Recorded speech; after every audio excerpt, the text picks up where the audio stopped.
Welcome back to Blake's Craft Beer Podcast. My name is Blake Longfellow. I'm back here in sort of Cincinnati, Mason area with this. You should probably have heard him a couple of times by now. The Gnarly Gnome. He's the man down here in Cincinnati and makes so much good content. I am the man. The man. Yes. And he also has some dicks too. They don't right now. No. They need. Do they have dicks here? They should have dicks here. It doesn't look like it. No, it doesn't look like it. BC's Bottle Lodge, BC's Brewing Company, whatever we call you now, get some dicks. It's important. Yes, we're a BC show, but it's not a BC show. Even though we're drinking awesome BC's beer, then the couple times I've been here, their beers have absolutely been amazing. And there's no way we're not going to talk about BC's a little bit during the show because it's a great spot. Yeah. So, I mean, you know, their backstory just a little bit. So, how did BC's become? I mean, they started as they just were just a bottle shop, right? It was just a bottle shop. It was like at that time when breweries were starting to kind of explode around town, and they kind of wanted to do a brewery. That when they looked at the kind of the bigger thing that was happening in Cincinnati, they're like, there's just a lot of breweries opening. We need to have a place where people can go and get beer from all of these great breweries in the country, just a great bottle shop that can provide a place for people to gather. And they did an incredible job with it. But then as the industry changed and kept evolving, and they're like, all right, people don't really go to bottle shops as much anymore. They're going to their tap rooms and they're going and hanging out there, and maybe we can make that work. And clearly they have. This place is great. Mm-hmm. That's the very short history of it. Yeah. So hopefully I can get them on to tell more of that story, because I just feel like that would be a fun show to talk to them about. So what do you think happened to bottle shops? I don't know. I know for me, the majority of beer that I buy now, I'm buying just in the tap rooms. I'm weird. Almost everything I drink is local beer, so it's really easy just to go down to the street and go to your local brewery and pick up a 6-pack and bring it home and throw it in your fridge. I'm not trying to find some kind of beer that is from across the country as much as maybe I was 15 years ago. That's me. Mm-hmm. For everybody else, I don't know if there's a lot of people now that are just kind of shifting away from this trying to find something new and just going to that tried and true. This is what I drink. I'm going to grab a Psychopathy or a Truth or You Betcha or whatever it is on the shelf, and I'm just going to pick that up, and I'm going to get it at Kroger, and I'm going to throw it in my fridge and be done with it. Because for me, some of the bottles I have in my fridge, some I'll open right away, but there's other bottles it's hard for me to drink them all in one night. You know? But the majority of beer that I'm buying now is just coming from the source. Mm-hmm. Even if it's somebody that isn't local, it's when I'm out of town. That's when I'm buying it, and I'm bringing it home and throwing it in the fridge. I'm just not really buying other beer.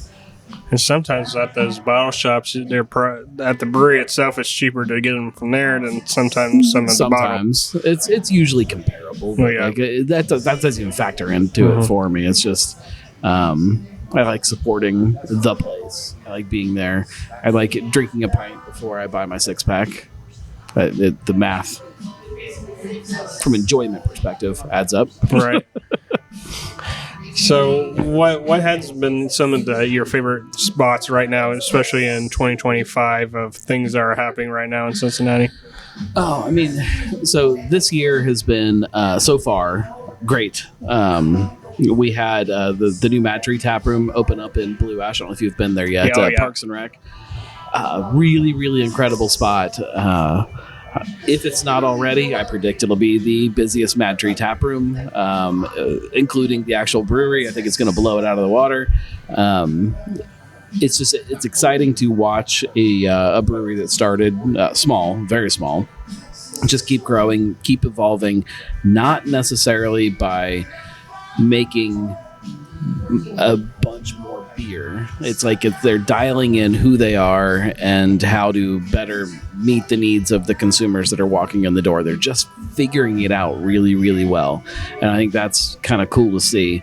On the flip side, it's kind of fun to see, the other little places. Glendale House just opened up a couple of years ago. It was last year, year before. Are they at 2 years now? I don't know. I have to look at my notes. But like seeing places like that, they're the complete opposite of the spectrum, is amazing. Places like BC's opening up that are just that kind of tried and true tap room model. This is who we are. There's no restaurant here. There's no, huge production facility. It's just it's a small brewery that just serves the people that are sitting here in the tap room. And like just to see like these different kind of personalities is fun. But exciting places. Can't not mention what is happening with Mad Tree. Yeah, because one of the cooler places recently I've been down here was Gilligan's. I got to make it over here. Their food is good and all their different spice styles. Bag. Yes, I did. I listened to you. It was so Gotta good. get the spice bag. But the different beers that they have on there is awesome. Yeah. And then really going out and trying different styles of beers. If you're a beer drinker and you walk in there and you're like, oh, you don't have a beer that I like, you're probably not really a beer drinker, because they have probably the widest variety of beer styles right now. I'd have to really kind of look at that to say that for sure. But I would assume that they've got the widest variety right now. Mm-hmm. And it's stuff that like doesn't always pop up on the radar of a lot of craft breweries because they don't sell the same way. A lot of those English styles and British styles just don't, or English and Irish, they don't sell the same way that maybe big American hopped IPA would. I think it's amazing how we come back full circle on those style of beers are now. They never went away. They never went away. It's. We're talking when you look at beer. Beer is like this huge, like multi-thousand-year spectrum of when people have been drinking beer. And granted, a lot of that was not refined beer like the English and German styles, but the amount of time that people have been drinking what we now consider European beer is a really long time. This whole craft beer thing is a very small blip in the middle of that. Maybe blip is not the right way to put it, but those tried and true beer styles have been around for a very long time, and they will be around for a very long time, and they never really went away, I guess is. Okay, I guess sometimes in tap rooms you see stuff that comes back that you hadn't seen in a second or here and there. We haven't seen, but it's always been around. Okay. That's one of the reasons that there's a restaurant here in town called The Pub. It's a chain. It's a fine restaurant. It's okay. But they always have Fullers on tap. Always have, as far as I know, always will. It's the ESB, the quintessential ESB. It is the one that defined the style, the one that created the style.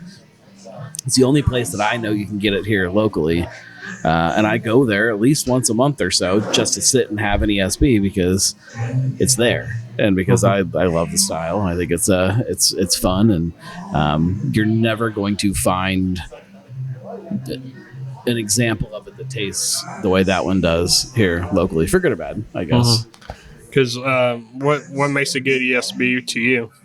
Well, there are a couple different things within that question. So a good ESB, if you want a traditional ESB, it's going to have that English buttery, probably a brewing fault flavor going on, which take it or leave it. It's there. It's supposed to be there. And that is one thing.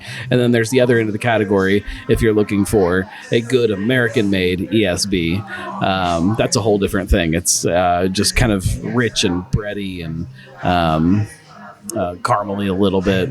Some good kind of earthy floral hops, but the English ones, it's a whole different ballgame. Like nobody's going to make that beer in the United States because it's a fault, and can't get past that as a brewer, I think. Is there like any other styles that we try to mimic over here that versus England that we don't truly get to? That's a good question.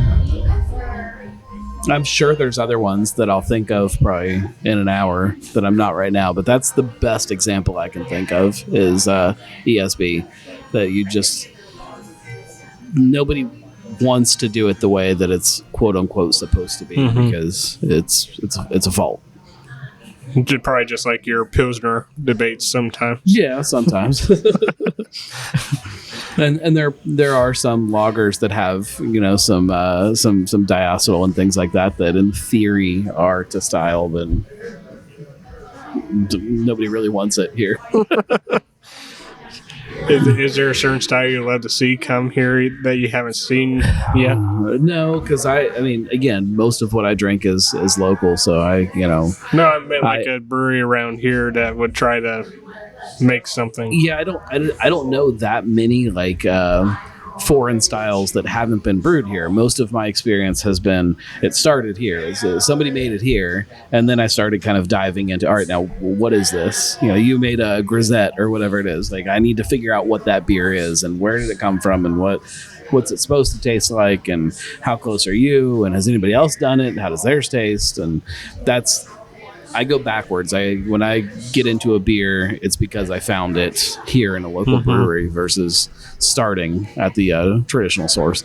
Except maybe Guinness. Guinness, I started with Guinness, right? And but everything else, I probably started with a craft beer and then worked my way back to the source. Yeah. So, what's your opinion on grisette? It's fine. I've had so many different ones that, again, trying to figure out what it's actually supposed to be or what it was is difficult. I think it's probably a style that probably almost completely died out. If I could be wrong, so it's hard to kind of figure out what it's supposed to be. Goza was the same way. It's a style that the debate is what we taste now as a Goza. Is that what it was when the style actually existed? And I don't know.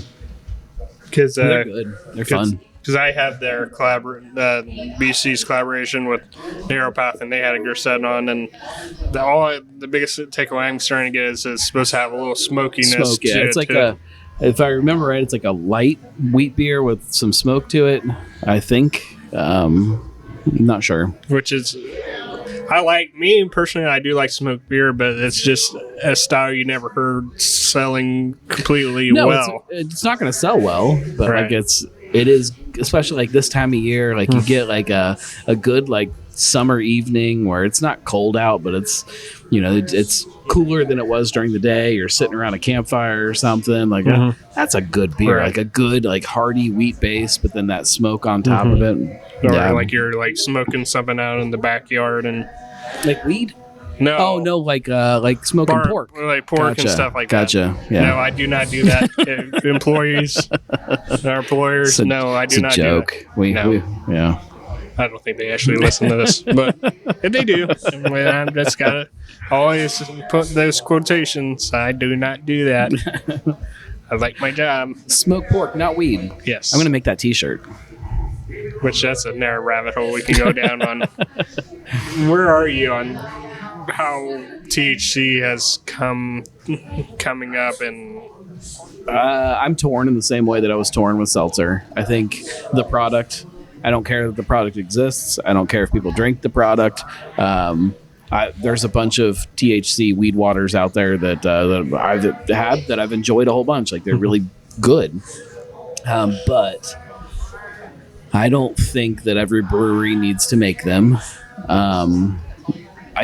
What I find the most interesting is that the difference between this explosion or growth of THC beverages versus what happened with seltzer is I feel like when seltzer got popular, everybody had to jump on it. Everybody felt like they needed to jump on it. Everybody felt like they needed to manufacture their own. Whereas with the weed water, most places are saying like, okay, like if people are coming in our tap room and they want it, we'll sell some and we'll provide it to them. But we're not going to make it because that's not our thing. And so I don't know if they learned from seltzer, or if they are afraid of kind of jumping into it, not knowing what's going to happen in 6 months legally with it, and right. Just kind of the uncertainty of it.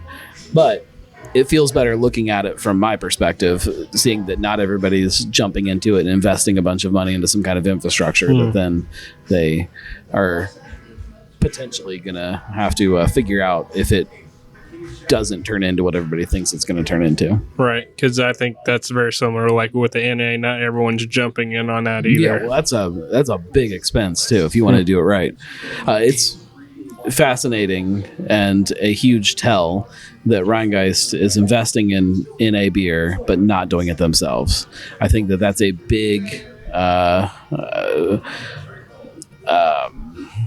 hint to everybody of how much this stuff costs and how to do it the right way and to make it so it tastes good. Because I know Samuel Adams is like probably the bigger one right now, right? Yeah. They're in Urban Artifact. Yeah. Urban, they only have like 2 in it. They do the seedless stuff. There still isn't a ton of flavors. And it's not beer. They're not trying to replicate beer. They're creating a different kind of NA beverage. Like it's juice. It's just juice. Because when I was in Seventh Son, he showed me their pasteurizer. It's not small. No, it takes up a whole room. Like it's huge. Because then you gotta decide where do you want to spend your time on. Yeah, time and money. You can when you have money that you want to invest back in your business, where does it go? Does it go to expanding taproom space to get more butts and seats? Does it go to putting something on a shelf somewhere? Does it go to trying to jump on a new trend? Does it? There's a lot of different ways to grow. Speaking of growth, because I was just listening to your one with Braxton, where are you with people, expanding in different tap rooms? What are some of the good risks you are seeing, and some that when you hear someone new coming that you kind of like worry is how is that going to go? I don't know that I ever really worry. It's a little concerning when you see people coming from out of town, especially if they haven't already kind of ingrained themselves into the community somehow. But I don't necessarily worry about it. I don't really, it might sound harsh, but I don't really care that much about outside beer. Right. But when I see one of our breweries opening up another tap room, I don't. Sometimes, I guess I don't really know one way or another. Sometimes I look at it and I worry when somebody is trying to create some kind of new vision for this new tap room, and if they really understand the community that they're going into, and then vice versa, if they're just trying to copy and paste what they already have going into a new area, they're not understanding the area. So, I guess the biggest concern is people just not understanding the consumers of a new spot when they're opening up an additional location. Because how important do you think it is when you do open a new tap room to have somewhat a similarity, but have its own like flair or design that it makes it a little bit its own? I don't know, because it hasn't been around long enough for us to kind of figure out what the right way to do it is. I mean, we've seen some places that go the complete opposite direction, and the tap room feels nothing like their original one, and that seems to do okay. And then we've seen other places that just literally copy and paste their tap room somewhere else, and that seems to do okay. So I think it depends less on you and more on where you're going. Like if you're moving into a new neighborhood or a new spot that is very similar to where you already were, maybe you can kind of copy and paste the same idea and roll with it. Whereas if you're going somewhere new, a new development in a new community that is different than your previous one, maybe you got to pay a little attention to what they need and what they want. Just my opinion on one in particular, like Brewdog, like every single, they all feel the same. They all feel the same. There's no different. Yeah, it's soulless and outside it of sucks. the Brewdog Hotel, but that's a whole completely different. Right. Well, and Voodoo is kind of the same way. Like all the tap rooms just feel the same, no matter where they are.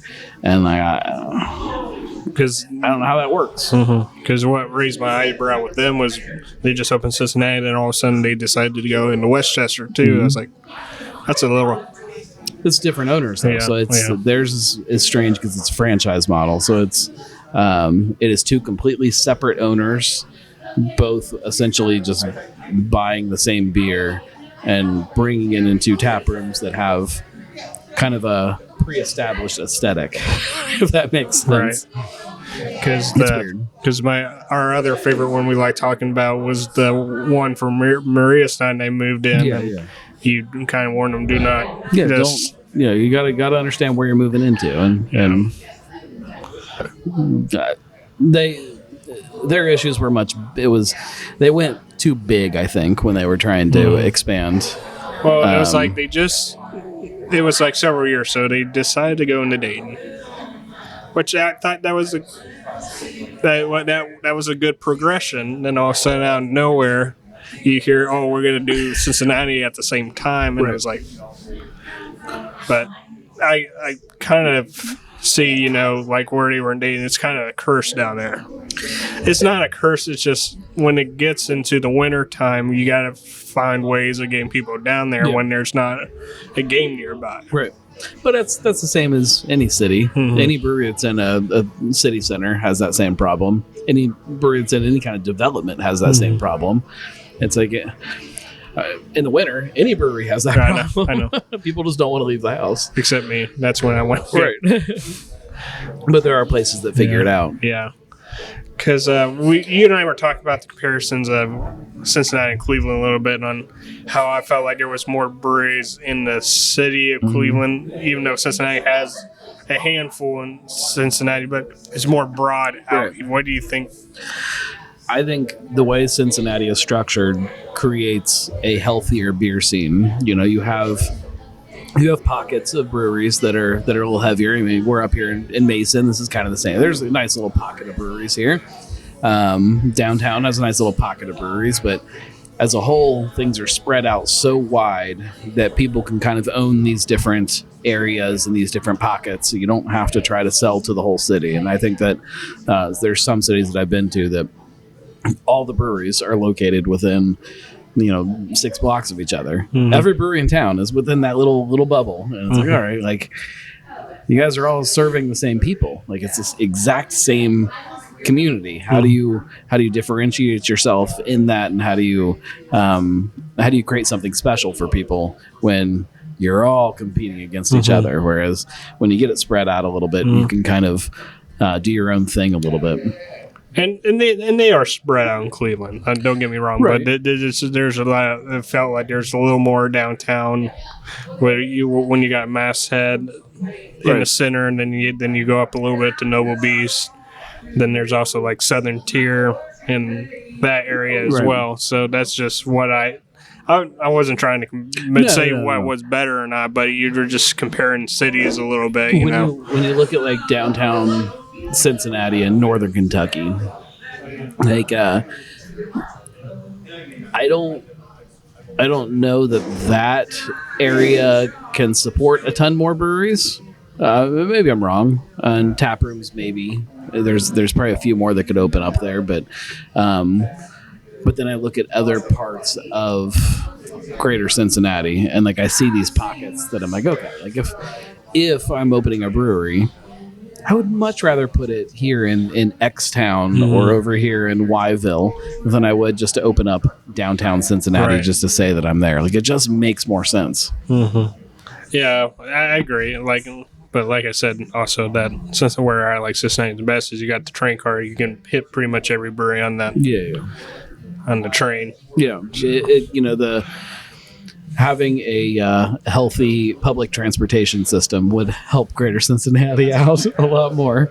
Yeah. Do you wish it would expand a little more? Oh yeah, make it easier to get into Northern Kentucky, to get up to Clifton, or head up to Hyde Park or something, or there's tons of ways that you could kind of start to tie in different neighborhoods together.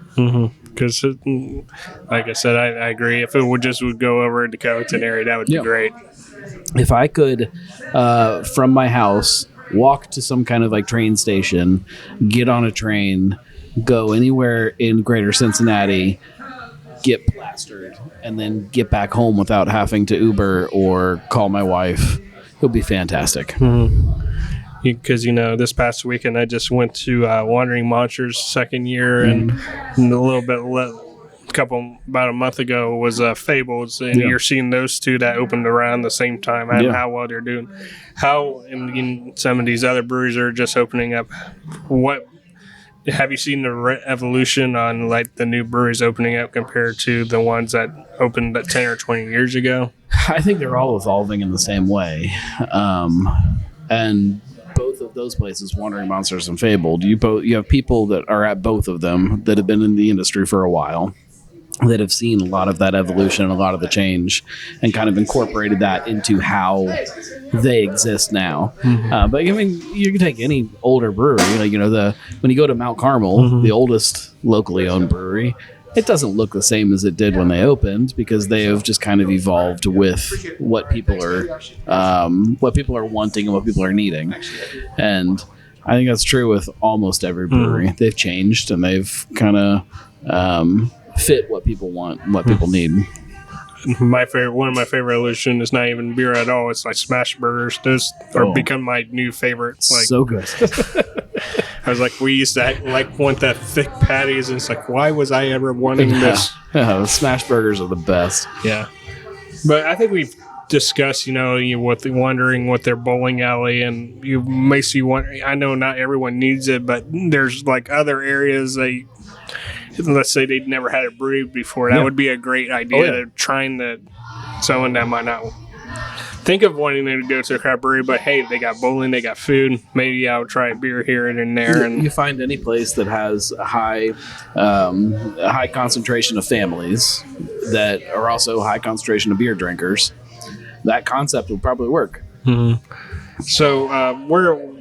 So what, I think you've probably been asked this, what's your opinion on some of the breweries that probably a kid shouldn't go to compared to the ones that are kid friendly? What do you tell people? One of the questions that people ask me the most is, what's your favorite brewery? And when I answer that, I always tell people that it just depends on what I'm looking for. Like, there are definitely times where if I've got my wife and my kids with me and it's a weekend afternoon and we want to go hang out somewhere, we're going to go to a very different place than if it's a Friday night and I'm by myself or with a couple friends and we want to go and we want to get a little rowdy and say bad words. We're going to go to different places in those two different situations. And I think that the healthier and the better a beer scene gets, the more opportunities you get for those different situations. So like sometimes I want to go and I want to sit in a beer garden and bask in the sun and drink a bunch of beer and just sit and be outside. Other times I want to go and I want to kind of hole up and sip on something that I have to sit and think about, and I want to maybe talk to a bartender about, and I want to sit at a bar and I want to do that, and that's a different place. And sometimes I just want to eat a good meal and I want some food that just really kind of connects with what I'm drinking, and so I'm going to go to a different place. Right. Sometimes I want to go duck pin bowling. I'm going to go to a different place. Like it's just every feeling that I have, every kind of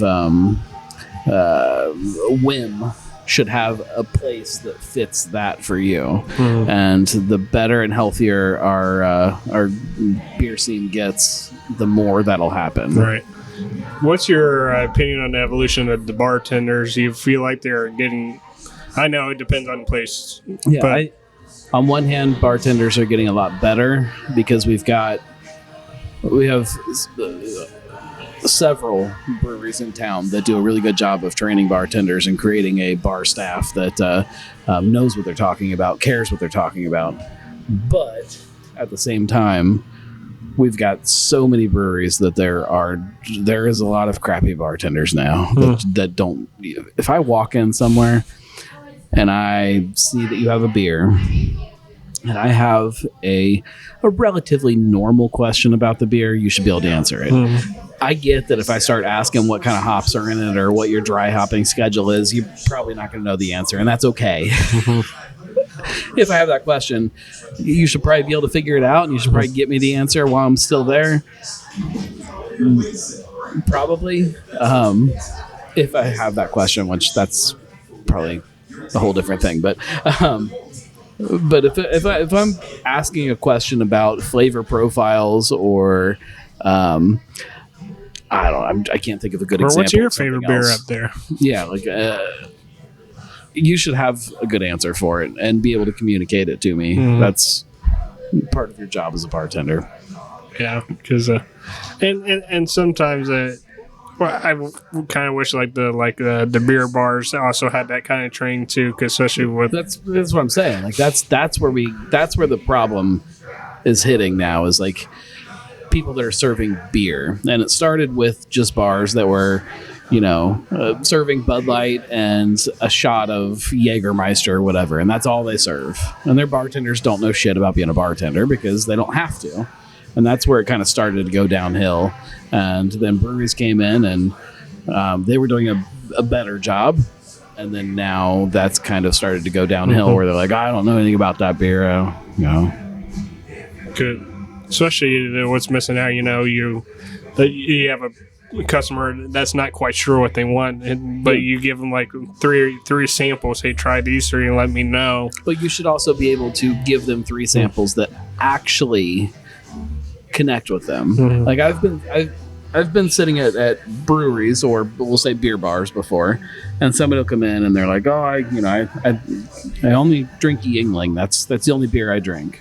And the bartenders will give them like a Pilsner and a Blonde Ale and a wheat beer when they've got like an amber lager on tap. And I'm like, okay, why didn't you give them that beer? Like that's basically Yingling. And it's because they have no idea what it is. They have no idea what the style is and what people might want, and like how to connect with that flavor profile and what the person is actually asking for. And that's sad. But as a whole, there are some really great bartenders now because of places like Sam Adams and Rheingeist and Mad Tree, and places that are training bartenders to be good bartenders again. Because, we're not saying everyone has to go get their Cicerone. That's not what we're... No, but if you're a big enough company in Cincinnati, they should. Right. You should. Like, if you're any one of those breweries that I mentioned, if you don't have a path for your bartenders to go and get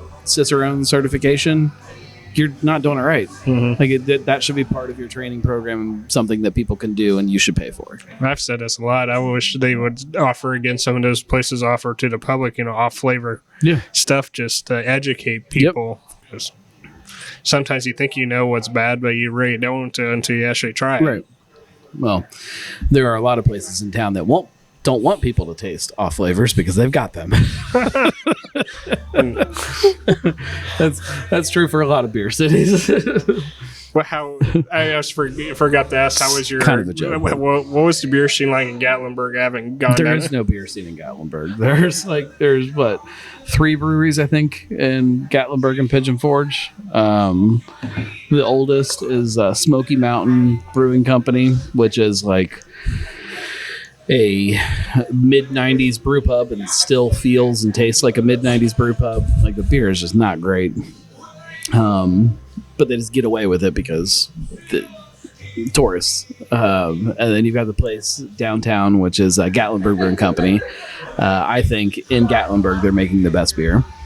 Fun craft brewery, pizza, like just the standard kind of model for what a little tap room should be. And then you have, there's a place, I guess, in Sevierville, maybe, called Iron Forge, that I've never been to the brewery still. I've had a couple of their beers when I'm out and about, but the beer's good. But I've, again, never been to the brewery, so I can't really make a fair judgment. But that's it. That's all there is for beer. Feels like there should be more there. No, yeah, there should be. And like when you walk into like a pretty good bar, you walk in and there just isn't like really like a great selection of beer. And it's like, okay, why? Like, I know that if I went out on the street and I like started talking to people, I know that a good portion of the people here are craft beer drinkers, and they would want a craft beer if you had one. You just don't have one. Right. It's weird. I mean, Nashville has a good brewery scene, but if you go into downtown Nashville, it's all right, but it's better when you go on the outskirts of Nashville, like East Nashville and. Well, and that's what's weird about Gatlinburg is that there aren't really outskirts like that. Like as soon as you get out of town, you're gone. You're in the middle of nowhere. Yeah, what's the most interesting beer scene you've ever been to outside of? Most interesting? Outside of Cincinnati. I mean, the easy answer is Asheville. I think Asheville is still, I don't know, they're the best beer in the country, but I get why people give them the crown.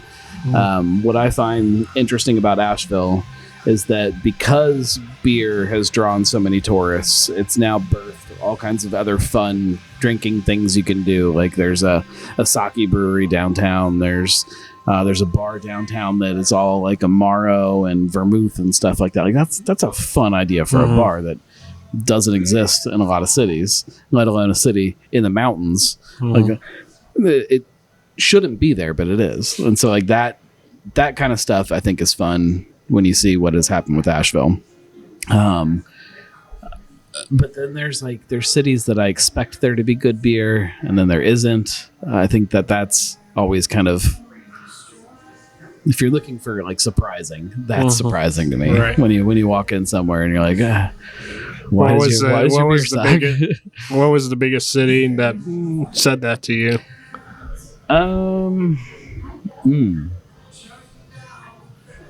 I don't know that I have a good answer for that right now.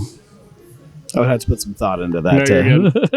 Because there's going to be a day where I want to go check out Chicago, and I eventually want to get out to the West Coast for a week. Go to Portland, Seattle, and San Diego. I think the important thing is like with any city that you go to, just to do research ahead of time and just make sure you go to the right places. Because you can go to like a good beer city, like a really good beer city. You could do it with Cincinnati, and if you pick the wrong places, like I'm going to go to 4 spots.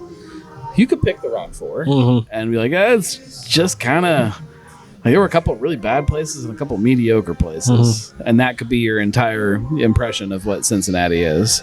And so before you go anywhere, just do your research. Post it on Facebook, and then you ask your Facebook group, what you recommend, or try to find a group that is like from that city that you're going to, and be like, hey, I'm coming to town in 3 weeks. Where do I need to go? Where should I not go? And then just let them have at it, and like you'll start to understand like what's going on in their beer scene. I love doing Ohio on Tap, but you find that a lot. Yeah. You'll find some good ones, but it's like, oh boy. The ones that I should probably may not. Oh screw it. The ones that are brewery wineries, there has been some good ones, but there have been really they're not. I don't know what it is. Well, it could be that and it just could be. That people are stretched in different directions, and instead of focusing on one, they're trying to focus on all of it, and then just the attention is pulled. How do you think as a brewery you know what attention you need to give if you're doing multiple stuff? Like March Church is the prime example of how they're doing 2 major alcohols. I know they have 2 different places to do it. But they also started with beer and cider and kind of let go on the cider, kind of stopped. I mean, not that they stopped making cider, they still do, but not to where they did when they started. So they did kind of shift focus away from that. It's figure out what makes sense to your business, and you lean into it. Yeah. I don't fault anybody. Yeah. So what's up with you? I know you just hearing this, you just brought out Braxton. I know you got another one coming out. Yeah. Where is Cincy Brewcast nowadays? Cincy Brewcast hasn't really changed all that much. It's not a weekly show. most of the time. There will be some months where I'll release one every week, but it's Cincy Brewcast is part of a much broader spectrum of content that I try to make. The weekly show that I do is the Weekly Pint. Oh, it is a show now? It's a show that's not a show. Take that for whatever you want to take it as. But it's every week. It is sometimes brewery news, sometimes booze news, sometimes it's just whatever is happening in life. It is a very free-form happy hour of a show. There is no rules for what is going to be on there, other than I will be drinking something. Cincy Brewcast is beer focused. It is the owners, the brewers, and the drinkers of Cincinnati craft beer talking about what makes that what it is. So some weeks, if I don't have an interview that doesn't fit into that that little pocket, there's just not going to be a brewcast. Mm-hmm. And then Drinking with the Gnome is again kind of a little broader, but it's other stuff. So anything that doesn't fit into the brewcast spectrum. Sometimes we'll talk about beer, but it's not going to be local usually. Sometimes we'll talk about spirits, sometimes we'll talk about bars. And those episodes are shifting into kind of a mixed media thing. So Drinking with the Gnome is also now a newsletter and a separate kind of blog on Substack, to where several different blog posts will then all kind of come together into one Drinking with the Gnome episode, if that makes any sense. It'll make sense eventually once people kind of start seeing how it works. You'll take 3 or 4 blog posts / newsletters, and all 3 or 4 of those then coincide with one podcast episode that then comes out. Mm-hmm. If any of that makes sense. It does. I just, because I'm sure he hears like, oh, where's the Cincy Brewcast at? If you're one of those people that's complaining about it, it's coming. It'll pop up when it pops up. Mm-hmm. Tune into the Weekly Pint if you want a weekly podcast. Which is good, which sometimes I'm already asleep, and it's no offense to you. You can listen to it the next day. It's not as good when you're not live, but you can. It's on all your favorite podcast feeds. If you want to listen on Apple Podcasts or whatever, you can. Or you can watch it on YouTube or Facebook afterwards. Mm-hmm. It's fine. But I also like being a part of Nomi, too. Sure. Explain how that started. And so the Nomies are a group of people that support financially. So, you can subscribe to a free plan, but you don't get all of the perks that everybody else gets. If you subscribe to the free plan, you get some stuff early, and then maybe some kind of like news updates that other people don't get. But Nomies are the people that actually pay, and you get early access to all of the brewcasts. You get, in theory, I've been really bad about it this year, you get, if you subscribe to the swag package, it's very confusing. If you subscribe to the swag package, you get a box of some kind of swag once a year. And then randomly, I will send smaller packages out to all of the paid Nomies. Where's mine? It's coming. But the biggest thing is that you are connected to me, I guess, easier than everybody else. If you have a thought, if you have an opinion, if you have a feeling about something I'm doing, there's a direct access that you can just shoot me a message, and chances are I'll take your opinion into consideration because you're a Nomi. Yeah. One of the things I'm really looking forward to whenever it comes is the Nomi meetup. It needs to happen. That's kind of a new thing that I'm working on figuring out. I really want to do it quarterly and do just kind of a happy hour somewhere in person where we all kind of get together and just sit and drink beer and talk about whatever we want to talk about. Which is what I like about the third Tuesday of every month. The third Tuesday. Oh, Kolsch Night. Yeah, that's one thing I really enjoy on what you do now. Yeah, it's just an excuse for people to hang out together and just drink together. Yeah, because one of my top 5 events I've ever been to is the last years at Mad Tree when they were doing the psychopathy. Oh, yeah. They invited Psych all of us night. out. Yes. Yeah. It was just such a fun night just getting together and talking to. That's something that used to happen a lot in Cincinnati craft beer. There used to be nights where there would be some kind of special event, and some of them were media nights like that, where people got together because there was some kind of big announcement or something, and that's why you got together. Sometimes it would just be like an event, and like all of the craft beer drinkers would show up, and like you get this group of people that were like just really passionate about drinking craft beer, and they would all hang out and they would talk, and like both of those things have gotten lost in kind of this new evolution of where we're at. Because that's one thing, however, with Zach and what Kelly did at Third Eye this past year or past couple years, and when we brewed the beer, we all got together and helped brew a beer, but it was also part bottle share, and then we did that again when the actual beer actually came out. Right. It was something that I just haven't really been part. Maybe because Dayton doesn't have a huge. It's also timing. Yeah. It's kind of gone away. But that's one thing Kelly mentioned, that he wanted to try to bring that aspect back. Everybody stay tuned for Cincy Beer Week 2025. I guess we could talk about that if you. There's not a whole lot to talk about yet. We're still in planning stages of what it looks like this year, but yeah, it's coming back. It'll be October this year. Okay. The second year that I've kind of brought it back and tried to rebuild what Beer Week should be and what it kind of used to be and what I think it can be.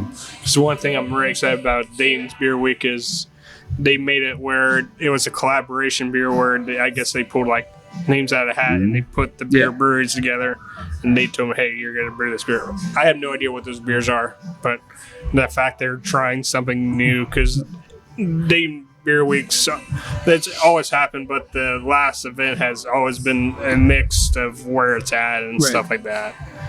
So historically, when Cincinnati Beer Week was a thing, it started with a collaboration beer, and all of the breweries would get together and they would make one beer, and then that beer would be released and it would go into packaging and it would be all over town, and it was a big thing. And then as the number of breweries grew, they split it up and they would do kind of the teams like that, and there was 6 different beers and it got confusing. I don't want to give too much away, but for the last 10 years, this will be the 10th year this year, we've brewed a beer called Big Sis, which is a collaboration beer in memory of Mike Cisneros that I started Cincy Brewcast with. There's been, I think, 18 breweries maybe that have helped collaborate and make the beer over the years. And this is the first year that beer becomes Big Sis. Still don't really have like a good way to word it yet. It's Big Sis presented by Cincy Beer Week. Cincy Beer Week presents Big Sis. Something like that. But the beer is shifting into a Cincy Beer Week beer. And what that looks like in coming years, you can kind of make your own fun assumptions and guesses about where it's going to kind of go or how it could go. But collaboration is at the soul of what that beer is. It's also at the soul of what Cincy Beer Week is. And it's going to be some fun stuff. Because one of the events coming up this month I'm very excited about is what Lucin's is throwing. It's like lagers, seltzers, and creative hot dogs. That is their theme. It's called Glitzies. Yeah, I'm pretty excited on that one. It's a good festival. I mean, he did a couple collaborations, but he's also bringing some lagers in from other breweries you might never heard of before, trying to give them recognition. But they all did like a collab together, and it's gonna be awesome. I've got a really great hot dog video coming up on YouTube within the next couple months, depending on when I get it done, but can't give away more than that. But it's a hot dog video. It's coming. What is your go-to beer for a hot dog? Oh, it doesn't matter. So you can build your hot dog around what you're drinking. There are so if I'm just drinking like a light lager, I'm going basic on my hot dog. I'm just taking a good old Cons wiener, all of the parts in it. You know, it's got chicken buttholes and everything just stuffed in a wiener, and just plain sweet yellow mustard on it. Now, then if you're going something a little darker, then you can shift and you can go kind of more smoked sausage. I'm going to count that in the hot dog category with like a good spicy brown mustard. Like it just depends. But there is, well, I'm not going to give too much away about the video. There is a perfect hot dog. It sounds good to me. Are you have some dicks with it too? There may be dicks involved. Again, don't want to give too much away. But think of that, what Lucin's is doing, but also what Third Eye did with the Pretzel Fest. Is that maybe an area of I mean, beer festival has always been a thing, but different breweries finding different.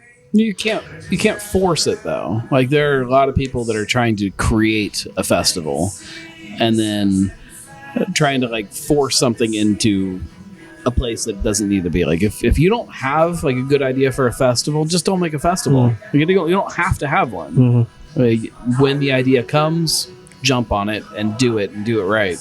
But if you don't have to do a beer festival. I do miss beer releases though. Yeah, I love a good beer release. But again, if you don't have a beer that's worthy of a beer release, don't do it. Like don't kind of force people into that and then be like, oh, this beer is just kind of normal. Nobody wants to line up for a normal beer. Make it special. Right. If you're gonna have a release, make sure the beer stands up for or have like different variants of it. Yeah, something. Make it some kind of thing that is worthy of a beer release. How important do you think variants are? And nowadays, when you do something like that, to have you got the baseline, you got to create like several others that. I don't think you have to. I think it's fun, especially if you're talking about an event or a release, something you can only get there versus in packaging or whatever. Like I think that's fun, but you don't need to. Nobody ever needed to. Yeah, I did missing Link this year though, but we all missed it because it kind of didn't really exist. Because it just felt like something that got born, and it was going to be something the next fix. I don't think anybody really knew what was going on. No, but, hey, we got Oktoberfest right around the corner already. Quickly approaching. When do you start collecting your beer for that? As soon as they start hitting shelves, which will be, I imagine, very soon. Yeah, and then we start filling fridges in my house with Oktoberfest beer. Is your wife like that? She accepts it. She doesn't really care. She gets mad when she walks to a fridge and there's things with like post-it notes on them that says, "Don't drink this, don't drink this, don't drink this." She doesn't like being told no. You going into the new year of your challenge, do you have like, I think this one's going to win this year, or you're just coming? There's always ones that did well last year or that you enjoyed last year. They're like, oh, this is going to do great this year. And then sometimes they do. And sometimes you're surprised the other way. And you're like, man, this is not what I tasted last year. It's always surprising.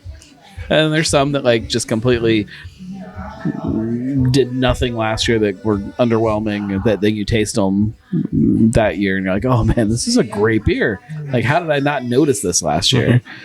Do you plan on making that again part of the Cincy Beer Week? Yeah, it'll be the finals will be part of Cincy Beer Week. That's when the trophy will be awarded. How do brewers like that you do that? Like when you I think so. I don't know. Like it's been kind of a mixed reaction of places that show up or don't show up to the finals and embrace the trophy or just ignore that I. Do some of them bring like trophy. The fresher beer of it, or is it just the beer you had in your so the rule always is that the finals, if you have fresher Oktoberfest than what I have or not, if you have Oktoberfest that you think is better than what I have, as long as it's in packaging and it's the same beer, you can give it to me there at the finals and I will drink that one instead of the one that I have on file, quote unquote. Because I gotta imagine some of those beers you get early on that they might sit a little bit. Yeah. Oh yeah. Like there are some beers that like I will buy them in July when they get released, and that 6-pack will be the same beer that I'm then tasting in October for the finals. That is very likely that could happen. Do you think they release them too soon, or no? Oktoberfest should be just as good in October as it is in July if it's the same beer. It should be fine if you're making it the right way. Mm-hmm. So we talked a lot of other projects. Is there any other projects in the works you have? Oh yeah, there's all kinds of projects that got in the works. I don't know if there's anything else I can talk about though. Okay. Where can people find you if they don't know already? They can usually find me bellied up to a bar, but online you can go to thegnarlygnome.com or the Gnarly Gnome on any kind of social media or platform, except Snapchat. I'm not on Snapchat because I don't really understand what that I'm on is. Snapchat, but none of my content goes I there. don't know what it is. You just take pictures and it vanishes in 24 hours. So, like for boobs or something? Isn't that No, what it's? if that happens, I'm on the wrong Snapchats. I just don't understand what it's for. Yeah. It's got to be for boobs or dongs or whatever you're into, I guess. I'm not getting either, so that's good. I'll sign up for Snapchat and I'll send you a dong picture. No, please don't. Just send me dicks. Dicks, potato chips, things. I get it. Hey, man, I appreciate you anytime you come on and talk with me. You've It's been always a awesome. blast. Oh, yeah. And I'm sure you'll be back on soon. If not, you'll definitely be on my podcasters panel, which, if everyone remembers, was an awesome, fun, interesting episode. It's quickly approaching. Yes. It's hard to believe I'm already starting to think about this already. You gotta start planning now. Yep. All right. Cheers, buddy. Yeah, cheers.